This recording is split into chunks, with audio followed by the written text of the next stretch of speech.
વડોદરામાં રસ્તા પર આડેધડ વાહન પાર્ક કરતા લોકો સામે તવાઈ બોલાવી છે। કોર્પોરેશને શહેરમાં વાહન પાર્કિંગ માટે 100 પ્લોટ ફાળવ્યા છે। શહેરના અનેક બ્રિજ નીચે કોર્પોરેશન પેઇડ પાર્કિંગની સુવિધા શરૂ કરશે, જ્યારે લોકો પાર્કિંગ સ્થળે વાહન પાર્ક કરવાના બદલે કોડ પર પાર્ક કરશે તો કાર્યવાહી થશે। એટલે 4 ઝોનમાં 8 ટોઈંગ વાહન ખરીદી અને કાર્યવાહી થશે।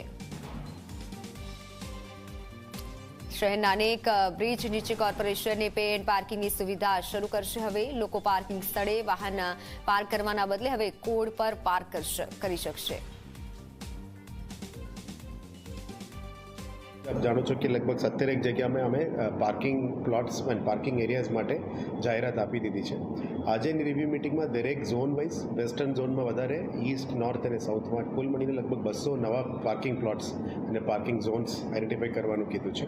આવતા અઠવાડિયા સુધી આ દરેક ટીમ દ્વારા આઈડેન્ટિફાઈ કરીને આપને જણાવશે, પછી એને એસ્ટિમેટ લઈને જે રીતનું અમદાવાદ અને સુરતમાં પાર્કિંગ વ્યવસ્થિત ચાલી રહ્યા છે આ રીતનું અમે પાર્કિંગ વ્યવસ્થિત તૈયાર કરવા માટે પેઇડ પાર્કિંગ કરવા માટે પણ પ્લાનિંગ કરી રહ્યા છે। વડોદરા મહાનગરપાલિકા એટલે કે વીએમસી દ્વારા જણાવવામાં આવેલું છે કે તમે જેમ અત્યારે માહિતી આપી પાર્કિંગની, તો તમે જોઈ શકો છો કે આ જો રસ્તામાં જેમ તેમ પાર્કિંગ કરવામાં આવે છે અને લોકોને અવર જવર કરવામાં ખૂબ જ તકલીફ પડે છે અને એટલા ભારે વાહનો તેથી અકસ્માતના ભોગ બની શકે છે। ના, ફૂટપાથની પાર્કિંગની સુવિધા તો જરૂરી છે, જરૂરી છે। તો શું કહેશો, પેઇડ પાર્કની સુવિધા જે ઊભી થશે પછી લોકોને કેટલો ફાયદો થશે? વાહન ચાલકોને, નોકરિયાત વર્ગને બધાને બહુ ફાયદો થશે, વધારે ફાયદો થશે। નોકરિયાત ટાઈમસર પહોંચી જશે, બધી રીતે અમારા જેવા ટાઈમસર પહોંચી જાય। જે રીતના વડોદરા શહેરમાં ટ્રાફિકની જે સમસ્યા છે એને ઉકેલવા માટે વડોદરા મહાનગરપાલિકાએ 100 જેટલા પ્લોટ બનાવવાના છે અને પાર્કિંગની સુવિધા ત્યાં આપનાર છે। ઘણી સારી બાબત છે।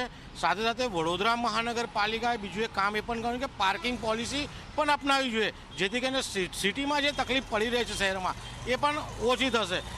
સાથે સાથે ટાઉન પ્લાનિંગ વિભાગનો જે એક હુકમ છે કે રાજ્ય સરકારનો કે ઇનલીગલ બાંધકામ હોય છે એને લીગલ કરે છે, તો એમાં પણ ક્યાંક સુધારો કરવો જોઈએ ને ઇનલીગલ હોય તો તોડ નાખો, કારણ કે જે એપાર્ટમેન્ટ બન્યા પછી અમદાવાદ, સુરતની જેમ હવે વડોદરામાં પણ કોર્પોરેશન દ્વારા નાગરિકો માટે પાર્કિંગની સુવિધા પૂરી પાડવામાં આવનાર છે, જેને લઈને કોર્પોરેશને અલગ અલગ જગ્યાઓ પર 100 જેટલા પ્લોટ પાર્કિંગ માટે ફાળવવા માટે નક્કી કર્યું છે અને તે માટેની એક કમિટી પણ બનાવી દીધી છે। અત્યારે કોર્પોરેશન દ્વારા 17 જેટલી જગ્યાઓ પર પેઇડ પાર્કની સુવિધા માટે જાહેરાત આપવામાં આવી છે, જેમાં અમિતનગર બ્રિજની નીચે પણ પેઇડ પાર્કની સુવિધા માટે જાહેરાત આપવામાં આવી છે।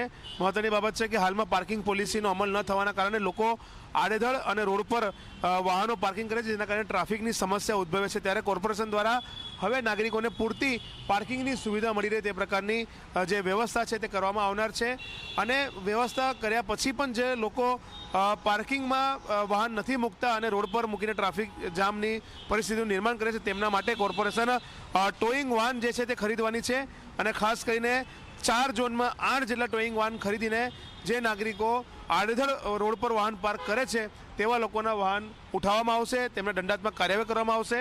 એટલે ક્યાંક ને કહી શકાય કે હવે ટ્રાફિક પોલીસ બાદ વડોદરા કોર્પોરેશન પણ નાગરિકો સામે દંડાત્મક કાર્યવાહી કરશે। જે લોકો પાર્કિંગમાં વાહનો નથી મૂકતા, રોડ પર આડેધડ વાહનો મૂકીને ટ્રાફિક જામની સ્થિતિનું નિર્માણ કરે છે તેવા વાહન ચાલકો સામે હવે કોર્પોરેશન તવાઈ બોલાવશે અને તેને લઈને જ શરૂઆતમાં પાર્કિંગની સુવિધાઓ ઊભી કરવામાં આવી રહી છે અને ત્યાર પછી પણ જો લોકો પાર્કિંગમાં વાહન પાર્ક નથી કરતા તો તેમની સામે કોર્પોરેશન ટ્રાફિક પોલીસની જેમ દંડાત્મક કાર્યવાહી કરશે।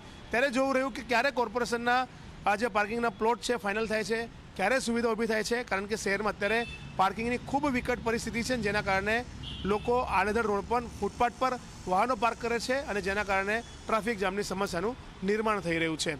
કેમેરામેન મુકુંદ દવે સાથે રવિ અગ્રવાલ, ઝી મીડિયા, વડોદરા।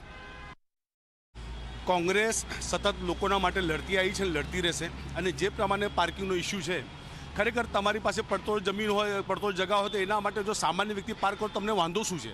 અને બીજું તમને કહી દઉં કે ભારતીય જનતા પાર્ટીના જે પણ શાસકો છે ખરેખર આ માલે તુજારાઓ અને મોટા મોટા વ્યક્તિઓની સરકાર છે।